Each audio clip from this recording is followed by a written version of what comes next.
The central question of this latest Vega land scandal is this: how does a swap of privately owned land, even one fraudulently executed, necessitate government compensation?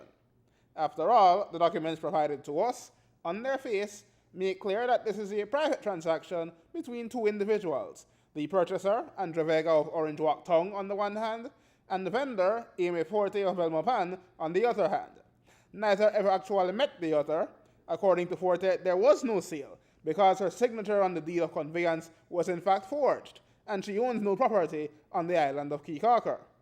Vega, for his part, through attorney Estevan Pereira, states that the Ministry of Natural Resources agreed to compensate him by granting a quote-unquote substitute property on Mosquito Caye after it was found that the land on Caye was unavailable. The letter does not say under whose authority this agreement was made, whether it was put into writing, and why it was land for land this time, and not money, as happened with the Hallooper Bridge case, where the land was bought by government from Vega, who at least had title to it. And facing the possibility of a criminal act, Vega's attorney's letter to CEO in the Ministry of Natural Resources, Sharon Ramklam-Young, last Tuesday, states that he is, and we quote, prepared to relinquish his rights to the property located at Mosquito Caye so as to prevent any further issues, unquote.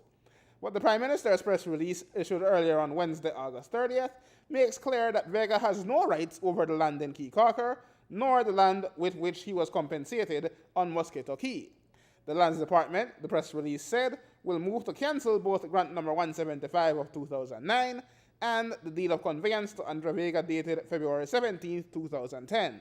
As well, the department will cancel the title for 7 acres on Mosquito Caye granted to Andre Vega as compensation for the fact that the land under grant number 175 of 2009 was privately owned at the time of the minister's purported grant and subsequent transactions. Such compensation, it said, cannot stand since the deed of conveyance that triggered the compensation was fraudulently executed and legally invalid. So the question becomes, did the ministry knowingly compensate Andre Vega fraudulently? Was it ordered to at a time when Gaspar Vega was Minister of Lands? And what else is known about this burgeoning saga? Aaron Humes reporting for News 5.